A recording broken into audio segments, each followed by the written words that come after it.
صراطك المستقيم وعلى آله حق قدره ومقداره العظيم. ربي اشرح لي صدري ويسر لي أمري واحلل عقدة من لساني يفقهوا قولي. أما بعد. Alhamdulillah, puji syukur kehadirat Allah Subhanahu wa Ta'ala yang mana pada malam hari ini kita masih diberi kesehatan, masih diberi rezeki, diberi keistiqomahan dan diberi kesabaran oleh Allah Subhanahu wa Ta'ala. Semoga apa yang kita jalankan malam ini kelak jadi saksi kita di yaumil mahsyar. Laqadatul Nabi Mustafa Muhammad sallallahu alaihi wasallam wa ila jami'i ikhwanihi minal anbiya wal mursalin wal awliya was syuhada was salihin aina ma kanu min masalikil ardi ila magharibiha wa barriha wa bahriha, khususan Maulana Syekh Abdul Qadir Al-Jilani, Syekh Bauddin An-Naqsabandi, Syekh Abdul Hasan Asadi, Sayyid Ali bin Abi Bakar As-Saqqaf, Syekh Ahmad bin Muhammad bin Abdul Karim bin Abdul Asfandari, Syekh Muhammad Ali bin Malik bin Syekh Al-Jami'i Masyayikhin lahum al-Fatihah. A'udzu billahi minasy syaithanir rajim. Bismillahirrahmanirrahim. Alhamdulillahi rabbil alamin. Arrahmanir rahim. Maliki yaumiddin. Iyyaka na'budu wa iyyaka nasta'in. Ihdinas siratal mustaqim. Siratal ladzina an'amta 'alaihim ghairil maghdubi 'alaihim waladdallin. Amin. Ini sampai mana? Ada yang bawa kita enggak? Enggak ada.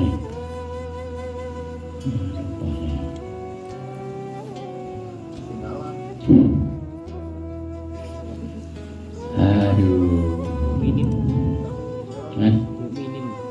Nomor saking mukmin dari sampai mukmin. Bismillahirrahmanirrahim. Qala al-musannifu rahimahullahu ta'ala wa nafa'ana wa bi ulumihi fid dharain. Amin. Kemarin kita sudah membahas tentang efek dari maksiat, efek dari apa yang pernah kita lakukan di dunia pasti nanti ada efeknya. Itu udah pasti. Nah, efek ini tidak ada yang terjadi langsung, ada yang tidak langsung, ada yang model penyakit, ada yang model rezeki, ada model semuanya macam-macam. Nah, itu semua tentang efek maksiat yang pernah kita lakukan. Nah, itu kadang kita nggak sengaja, nggak sadar. Kadang orang begini kenapa? Padahal dulu dia pernah melakukan kesalahan yang dia nggak sadar. Kesalahan apa Gus? Ya nggak tahu. Yang tahu ya hanya dia dan Allah Subhanahu wa Ta'ala. Mungkin dulu pernah bentak sama orang tua, mungkin dulu pernah nempelin sama anaknya, nggak tahu. Nah, macam-macam.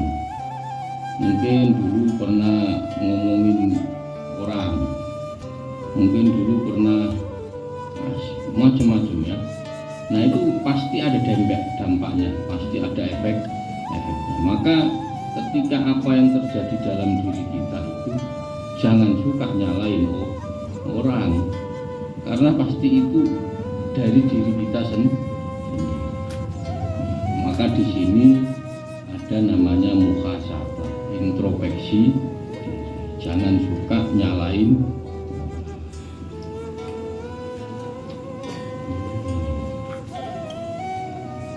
Bismillahirrahmanirrahim.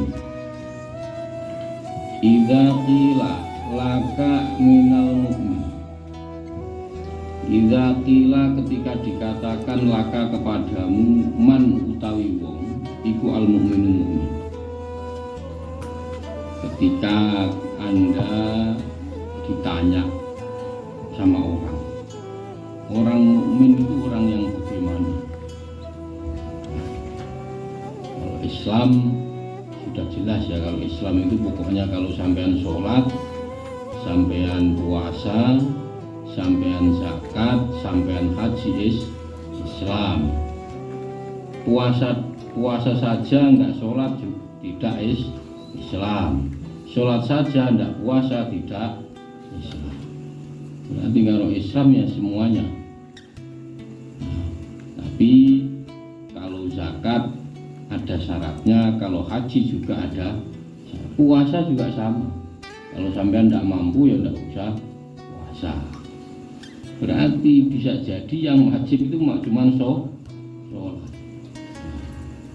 Kalau haji juga nunggu setahun sekali, puasa juga setahun sekali, zakat juga setahun sekali. Yang tiap hari cuma gampang.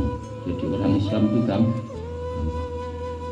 Tapi yang susah itu idza qila laka minal mu'min, siapa yang ketika Anda ditanya orang mukmin itu siapa, maka fakul, maka jawablah atau katakanlah alladzi ittala ala aibi nafsihi wa lam yansub ahadan minal ibadi ila aibin.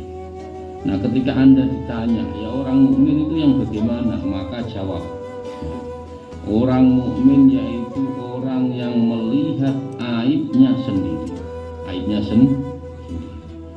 dan tidak mau mencela aibnya orang. Ini kalau naik derajat dari muslim ke mukmin. Ini kalau semua kita ini sudah Islam, sudah sholat, sudah syahadat, sudah sholat, berarti sudah Islam. Tapi mukmin belum tentu. Karena apa? Karena kita itu masih suka membuka aib teman, aib orang, aib siapapun. Nah, berarti namanya belum mukmin. Nah, kalau sampai mau dibilang mukmin berarti tidak mengkoreksi aibnya orang, tapi malah mengintrospeksi aibnya sendiri. Jadi kalau sampai punya salah, ya koreksi sendiri. Saya begini itu namanya introspeksi. Jadi kalau terjadi sesuatu pada diri kita ini, bukan kita nyalahkan orang, tapi menyalahkan diri kita sendiri. Ada apa ini? Ujiankah, cobaankah, atau apa? Nah, kalau kita mau introspeksi, kita diuji oleh Allah Subhanahu wa Ta'ala, maka pasti optimis. Setiap orang diuji itu pasti naik kelas. Nggak ada orang kok nggak ada ujian kok tahu-tahu naik, itu nggak ada. Nah, setiap diuji oleh Allah itu pasti mau naik kelas. Lah Anda mau nggak naik kelas? Nah, kalau sampean mau naik kelas berarti harus sering-sering diuji. Idza qila laka minal mu'min, maka orang mukmin yaitu orang yang melihat aibnya sendiri, tidak mau mencela aibnya orang lain. Ketika orang lain punya aib, kita tidak pernah ngomongin, santai saja, diem aja, nggak tahu urusannya, walaupun sebenarnya tak. Ini orang mukmin sejati. Maka setiap hidup itu pasti ada pilihan. Nah, kita hidup ini pilihan. Anda mau milih A, apa B, apa C, itu pilihan. Mau nikah sama siapa, A, B, C, itu pilih. Nah, setiap pilihan itu pasti punya konsekuensi, punya risiko. Sampean kerja di pabrik ada risiko, sampean kerja di pasar ada risiko, sampean semua ada risiko. Nah, maka carilah konsekuensi yang tidak menyengsarakan kelak di akhir hayat. Maksudnya apa ya, di hari akhir? Anda memilih pilihan itu kalau bisa jangan yang nanti di akhir cerita itu endingnya tidak baik.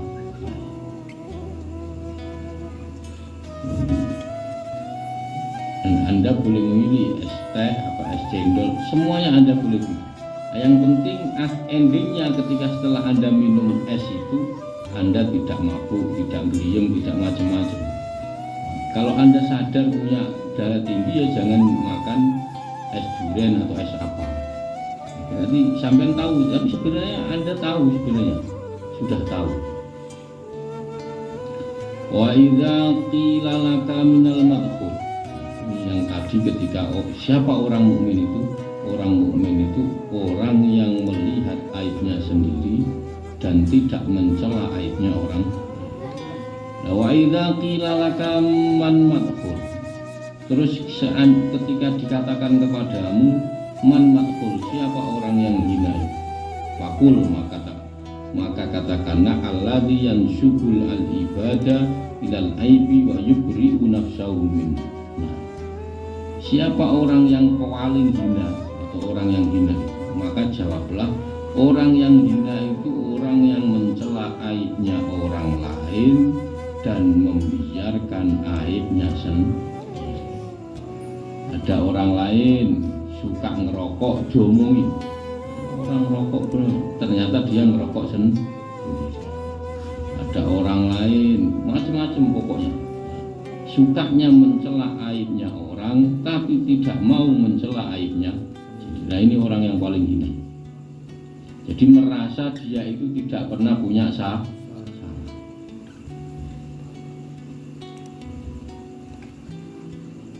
Wa mimma tamada alaihi ahli zaman. Nah, kebanyakan orang zaman sekarang itu loh, orang zaman sekarang itu kebanyakan mubasatatuhum wa mu'anasatuhum lil asina walau annahum abasu fi wujuhihim. Sebagian orang sekarang itu suka berramah tamah, bermesra-mesraan dengan ahli atau dengan pelaku-pelaku maksiat. Ahli sekarang itu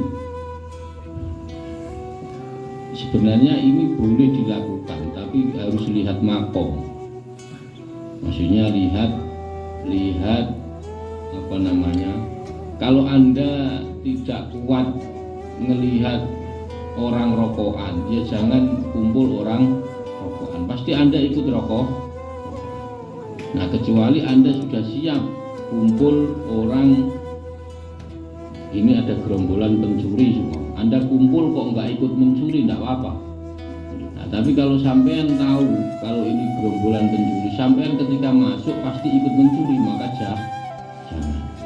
Nah, kebanyakan orang pada tahun-tahun seperti ini tuh sukanya beramah tamah, berbaik-baik dengan pelaku maksiat. Jadi nanti apa masalahnya? Nanti dianggap boleh. Contoh seumpama ada gerombolan pakai narkoba, terus Mbak Dadang yang tidak pernah pakai narkoba kumpul, itu pasti dikira teman-temannya Mbak Dadang itu Mbak Dadang memperbolehkan memakai narkoba. Wassalam ya. Nanti kalau kalau ada justifikasi bahwa Mbak Dadang kumpul sama orang pakai narkoba, berarti Mbak Dadang memperbolehkan orang pakai narkoba. Larinya pasti ke sana. Ya. Nah, maka itu hal-hal seperti itu harus kita hindari kalau memang kita mampu, kecuali kalau mampu kita tidak mampu. Kecuali kalau Anda bisa mempengaruhi mereka, itu beda lagi, ya masalah. Nah, itu larinya lebih ke dakwah. Anda kumpul, contoh ada yang suka ya itu tadi sering saya ceritakan. Anda mau Mbak Dadang dakwah ke Pantura, kalau kuat tidak masalah, Dadang sana nggak apa-apa. Jadi nanti ke warung-warung itu kita datang silaturahmi, dakwah di situ, nggak apa-apa. Itu kalau kuat. Lah kalau nggak kuat mending jangan. Baru assalamualaikum sudah nggak jadi ya. Ya mending tidak usah. Lah kapasitas seperti itu, dakwah seperti itu ada makomnya sendiri. Contohnya seperti itu. Maka kecuali dulu wali-wali dulu beda ya, kelasnya beda. Wali-wali dulu biasa datang ke seperti itu sudah biasa.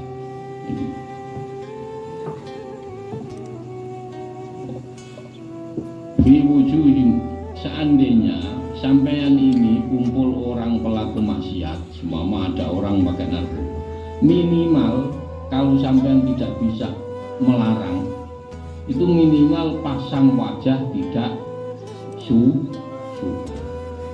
ya wajah biasa gitu. Kalau Anda senyum-senyum dikira Anda memperbolehkan. Wah, Mbak Dadang aja senyum berarti boleh tidak apa. Maka minimal kalau kita tidak bisa ngomongi secara lisan, maka pasang wajahnya yang wajah tidak senang, merengut, cemberut minimal. Maka dzalika zajrun. Siapa tahu dengan Anda itu cemberut bisa mencegah mereka melakukan hal yang tidak baik. Umpama ada orang mau nyuri, terus sampean datang cemberut. Itu siapa tahu dengan kecemberutan Anda, dengan wajah yang Anda pasang tidak suka, itu mereka tidak jadi mencuri. Oh, ada begitu. Jadi sebenarnya wajah saja itu sudah bisa menunjukkan bahwa kita tidak setuju. Nah, kalau sampean senyum-senyum dikit, oh, yang penting nanti dibagiin kalau kita, oh itu mikir. Oh, Mbak Dadang senyum-senyum berarti nanti kita kalau dapat Mbak Dadang kasih bagian. Nah, apa harus? Itu contohnya. Maka minimal kalau kita tidak bisa memberitahu, mulut kita kaku, keluh, tidak bisa ngomong karena teman atau karena macam-macam, nah, minimal pasang wajah tidak setuju. Tidak setuju. Nah, ini kalau urusan maksiat. Jangan kalau urusan berteman sukanya masang wajah tidak setuju, baru ngobrol terus. Maka hal-hal seperti ini itu penting. Nah ini kalau nggak latihan nggak bisa. Walau futiha, ketika dibuka laka kepadamu babul kamali, apa pintu kesempurnaan, lama rojak, lamun ora bali siro ila roda ili maring panggonan sing rendah. Seandainya apabila kamu dibukakan pintu kesempurnaan oleh Allah Subhanahu wa Ta'ala, pasti kita tidak akan mau kembali ke tempat yang rendah. Pasti sudah pasti. Contohnya apa? Aro'aita man futitalahu babul khusyuk hal yarji'u ilal mazhab. Seandainya ada orang disuruh masuk rumah gede, pintu gedung masuk ke dalamnya, tak jamin dia tidak akan mau tinggal di tempat sampah, tak mau pasti. Karena dia sudah tahu nikmatnya rumah gedung ada macam-macam. Nggak mungkin dia mau tinggal di tempat sampah. Maka ketika kita ini dibuka pintu kesempurnaan oleh Allah Subhanahu wa Ta'ala, pasti tidak akan mau kembali ke tempat-tempat rendah. Banyak. Jadi sayangnya kita ini belum dibuka. Jadi ya masih kadang ke kanan, kadang ke kiri, kanan lagi, kiri lagi, ya gitu terus. Nah, tidak apa-apa, tapi yang penting istiqomah. Udah ngaji, pokoknya ngaji istiqomah. Itu sudah. Lau futiha laka babul unasi bainaka wa bainahuma tolabka man ta'nas bi. Seandainya Anda itu dibuka pintu kedamaian antaramu dengan Allah Subhanahu wa Ta'ala, maka Anda tidak akan mencari kedamaian lain selain Allah Subhanahu wa Ta'ala. Kita itu nyari kedamaian, nyari kesenangan, nyari kebahagiaan dengan orang lain, harus ngopi, harus butuh kopi, butuh temen ngobrol, butuh ini. Itu karena apa? Karena kita belum mengenal Allah Subhanahu wa Ta'ala. Kalau sampean sudah mengenal Allah, tidak butuh ngopi. Maksudnya kalau ngopi pun tidak perlu banyak orang. Nah, kadang kita ini kan ingin bahagia butuh orang. Karena apa ya? Karena memang kita belum kenal Allah Subhanahu wa Ta'ala. Nah, kalau sampean sudah kenal itu tidak penting. Tidak penting ngopi rame-rame, ngobrol macam-macam itu tidak penting. Jadi mencari kebahagiaan nggak butuh orang, nggak butuh. Lah kok sampai nyari kebahagiaan masih butuh orang, ya memang kelasnya kita, makomnya kita masih butuh orang. Maka Anda sadar kalau sampean butuh manusia, maka jangan berbuat jelek kepada manusia. Dong sampean butuh manusia kok berbuat jelek sama manusia. Sampean ngopi butuh teman. Iya, ngopi kalau di rumah butuh dibikinkan istri. Berarti jangan suka marahin istri. Sampean butuh istri. Sampean ngopi di saung butuh gopur. Kalau nggak ada gopur nggak ada yang bikin kopi sampean. Dua dadang barang itu. Lah kok gopur dicengin terus. Coba. Loh, kalau gopur nggak mau bikin kopi apa nggak repot? Maka itu bukti bahwa kita itu butuh manusia. Nah, kalau sadar, kita sadar kalau kita itu butuh manusia. Nah, kalau sampean sudah nggak sadar, memang semua itu sudah nggak ada. Yang ada hanya Allah, ya nggak apa-apa. Nah, kita itu sekarang masih sadar butuh manusia. Maka yang baik-baik sama manusia. Tahu kalau butuh manusia kok malah dijelek-jelekin nggak bisa.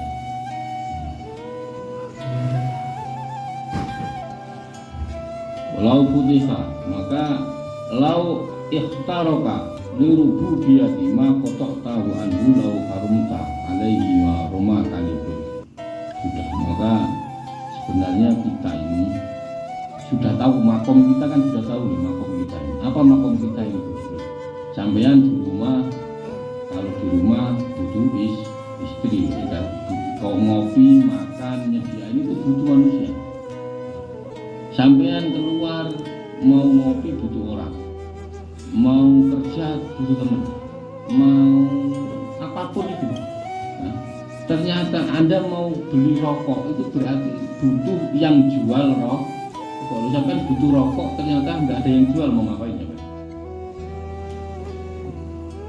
Yang penting kaya dulu. Iya, seandainya sampean kaya sendiri, orang sedunia mati semua, mau ngapain? Coba nggak ada. Maka kita itu sadar bahwa kita itu butuh manusia. Kalau sampean butuh manusia, maka jangan suka memusuhi manusia. Sederhana, gampang itu. Kecuali sampean tidak butuh manusia, tidak masalah. Teorinya gampang. Kita itu ternyata bahagia itu butuh orang. Makom kita itu makom kita sekarang.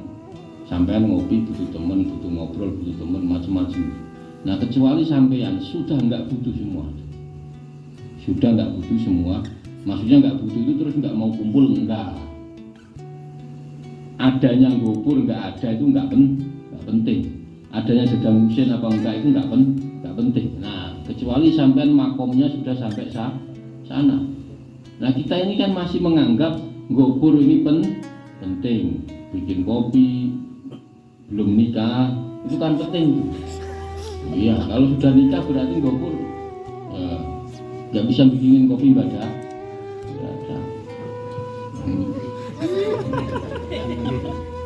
Itu contohnya begitu.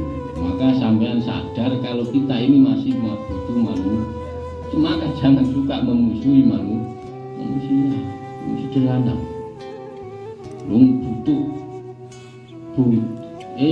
Kita itu butuh tetangga kita. Karena yang mati nanti kalau mati siapa yang mengubur? Ya tetangga yang mengubur. Maka jangan suka minimal diem, minimal nggak usah ngomong, diem aja. Selamat orang diem itu selamat. Udah ada urusan apa lalu diem aja. Contohnya. Maka apabila kita ini diberi Allah untuk masuk wilayah rububiyah, ya ini tentu kita tidak akan memutus menghadap kepada Allah Subhanahu, nggak akan mau putus. Nah, orang itu kalau sudah lupa semua.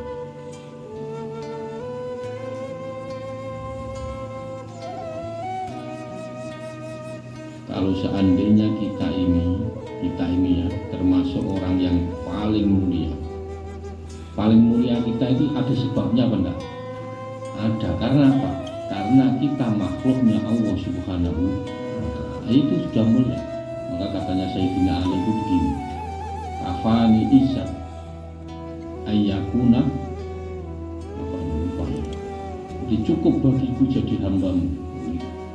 Seandainya saya tidak memiliki Tuhan sepertimu, itu mungkin saya sudah tidak punya kemul.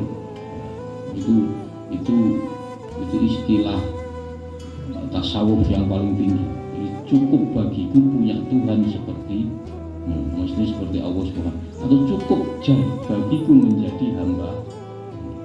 Nah, kita ini mulia karena jadi makhluk punya Allah Subhanahu. Maka bersyukur, jangan sombong.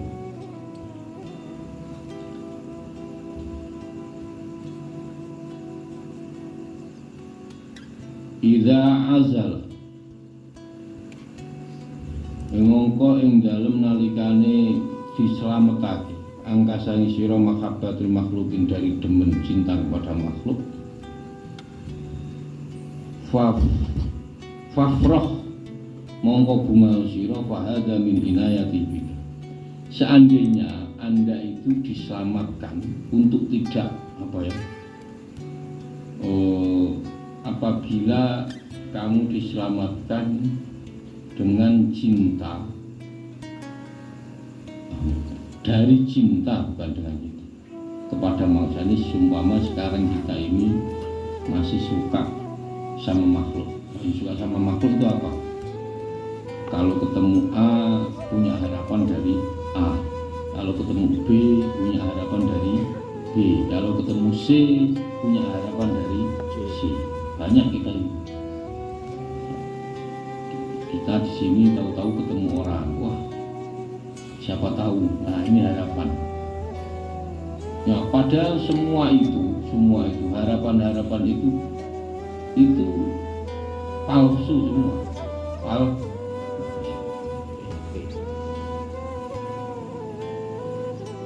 Nah, seandainya Anda itu tidak punya harapan kepada manusia, maka sampai selamat.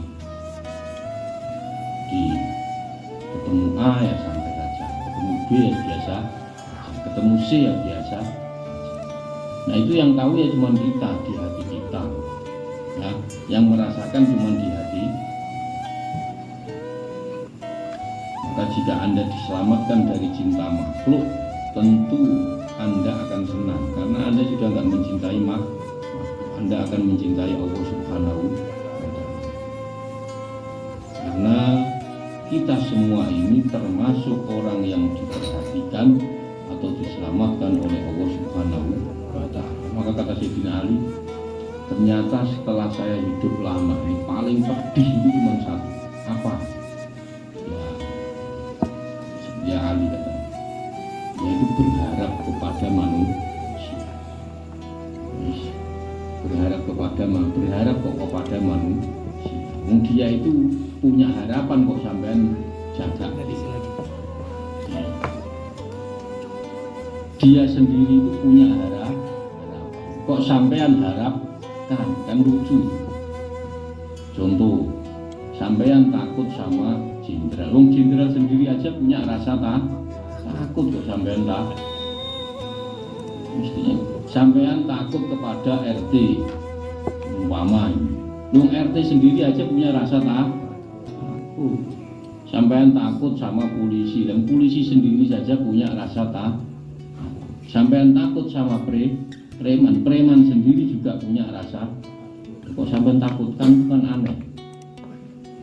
Maka kalau sampean benar, nggak usah takut.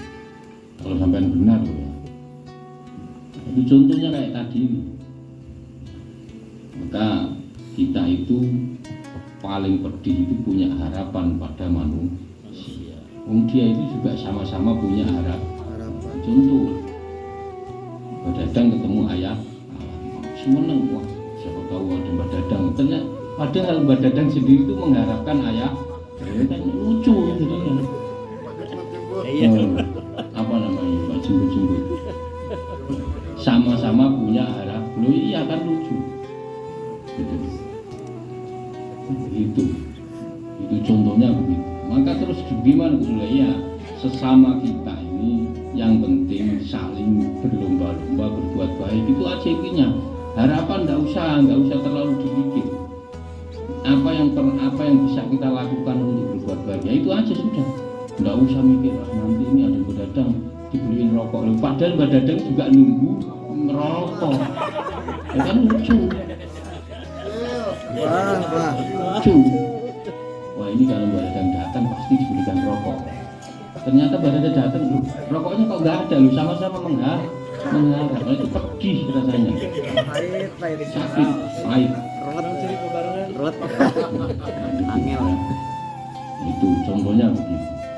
Nah, kalau mengharap kepada manusia sudah biasa-biasa saja. Yang pasti sakit hati. Pasti sakit.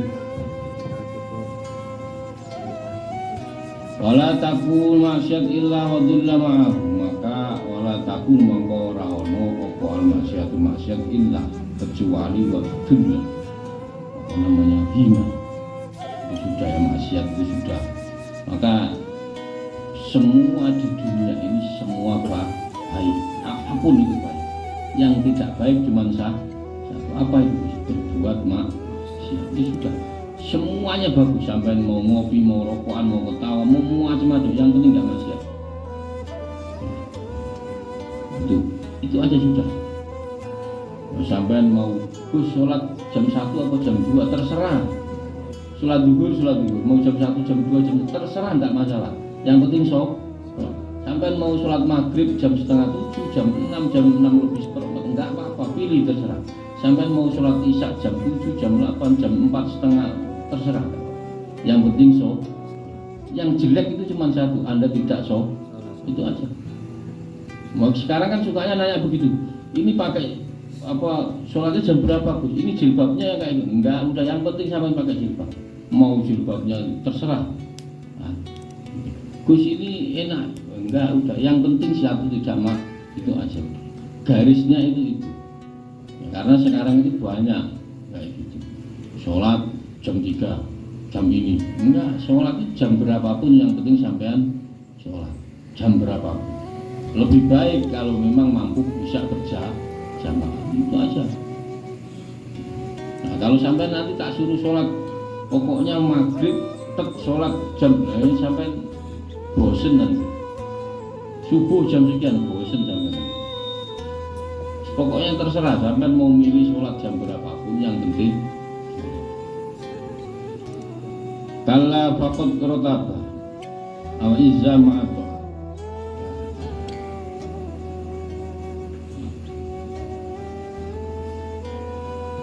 Sudah dijelaskan bahwa kemuliaan itu pasti sambungnya dengan ketaatan. Pasti nggak mungkin. Kalau sampean taat kepada Allah Subhanahu wa Ta'ala, itu sambungannya pasti diberi Allah kemuliaan. Nah, tapi sebaliknya kalau sampean tidak taat, pasti tidak diberi kemuliaan. Gus, tapi ada Gus, orang yang tidak taat tapi diberi kemuliaan. Nah, itu namanya istidraj itu apa?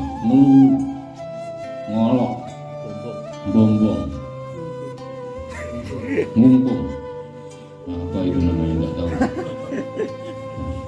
Pokoknya setiap ketaatan taat Anda kepada Allah Subhanahu wa taala pasti diberi kemuliaan.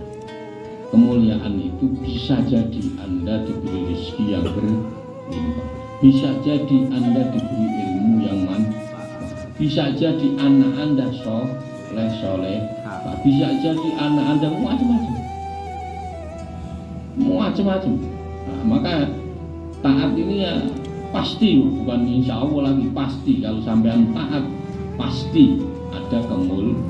Nah, kemuliaan itu macam-macam, bisa jadi diberi rezeki, bisa jadi semuanya rezeki sebenarnya, cuman bisa jadi uangnya banyak, rumahnya ini, bisa jadi anaknya solehah, bisa jadi istrinya baik, macam-macam. Nah, setiap sampean taat pasti bersamaan dengan kemuliaan.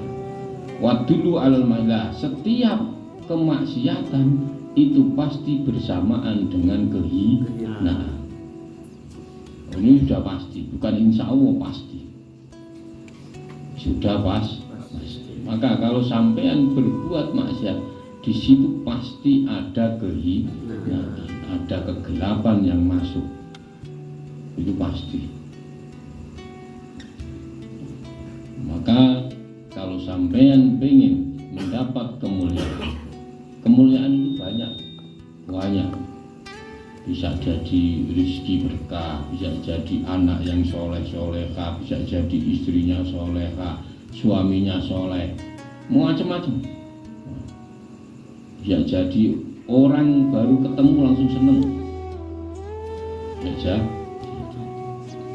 Fasorat moko jadi apa taatuhu nur. Lah, ketika Anda sudah seperti ini, maka taat Anda itu akan menjadi cahaya. Maksudnya gimana? Sampean tidak hanya bisa berbuat baik sendiri, tapi bisa mempengaruhi orang untuk berbuat. Kalau sampean taatnya itu sudah kontinu, sudah istiqomah, nah itu taatmu ini bukan hanya untuk dirimu sendiri, tapi bisa mempengaruhi orang untuk berbuat baik. Dahsyat ini. Dan Husain itu keren. Jadi nggak hanya baik dirinya sendiri, tapi bisa mempengaruhi orang berbuat.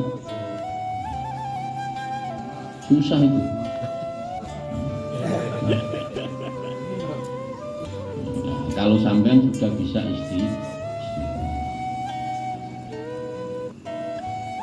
susah loh. Sampai kita berbuat baik sendiri aja apalagi mempengaruhi orang untuk berbuat.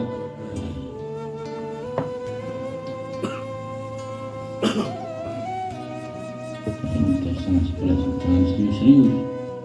Ini serius malah nggak dapat. Taat wa nurun wa izzan wa kasbun. Jadi nanti ketika sudah begitu, kita akan disingkap. Kita akan mendapat pengalaman baru dalam hal dunia spiritual. Dunia spiritual ini bukan dunia uka-uka, bukan jin, iblis, bukan soal itu. Tapi pengalaman kita nanti, hidup ini berapa ujian yang pernah kita lewati, tujuannya ternyata kepada Allah Subhanahu wa ta'ala, dan ujungnya pasti mati. Maka kalau kita sudah sadar betul begitu, nah di situ itu baru ada.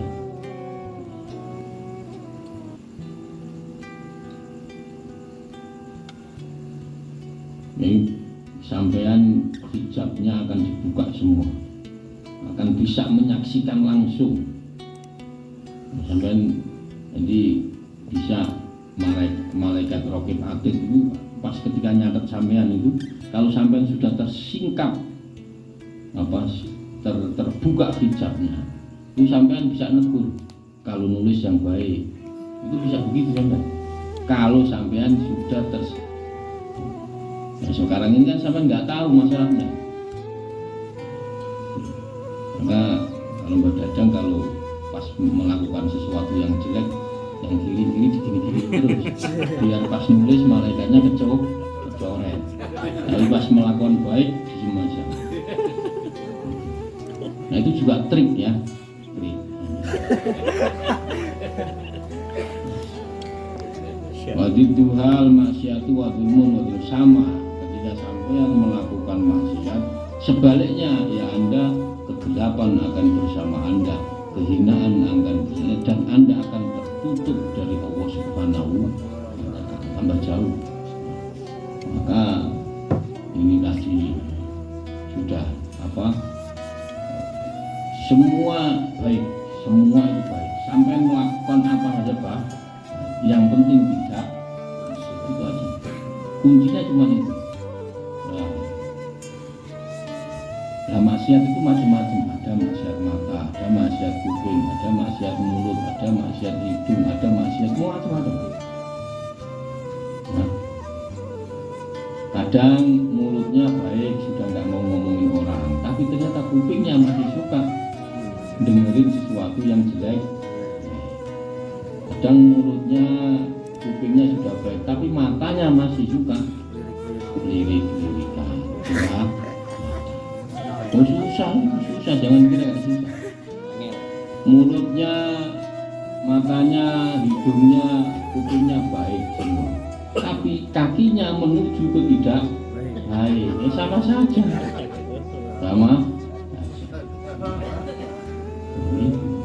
Maka sampean yang tahu sampean itu, dan yang bisa mengelola itu semua ya sampean sendiri. Maka nggak bisa otomatis, maka butuh pelan. Mungkin dulu nggak suka ngomongin orang, sekarang udah ganti ngomongin apa, ayam kayak ngomongin kambing kayak ngomong. Itu caranya begitu. Kalau memang nggak bisa langsung ya. Sama dulu sukanya dengerin sesuatu yang jelek-jelek. Ya minimal sekarang dengerin apa, musik lah apa. Walaupun nggak bisa dengerin Quran atau apa, dengerin musik dulu nggak apa. Dulu sukanya melihat yang ini, sekarang minimal lihat GoPur. Walaupun kadang agak nyebelin nggak apa-apa. Itu latihan sih ya. Yang namanya latihan itu nggak ada yang gitu. Gitu. Contohnya begitu. Contohnya. Maka, nah itu semua perlu latih. Nggak ada orang yang instan, nggak ada. Orang yang pengen berbuat baik kok instan langsung nggak ada. Butuh sama orang kaya juga butuh orang yang kaya langsung itu yang bapaknya kaya. Kalau yang bapaknya miskin nggak ada. Yang bapaknya kaya, dia kayanya langsung. Semua butuh wahijaban walakin mana akan menyusuri adam wallahu a'lam bis. Semoga bermanfaat. Semoga apa yang kita lakukan ini selalu dapat berkahnya Allah. Nah, saya mohon doanya semoga diberi kesehatan. Wallahu a'lam. Wallahul muwaffiq ila aqwamit thoriq. Wassalamualaikum warahmatullahi wabarakatuh. Maulaya sholli wa sallim iman abada ala habibikal khairil khalqi kullihim huwal habibul ladzi turja syafa'atuhu likulli hawlin minal ahwa lil muttahimin ya Rabbi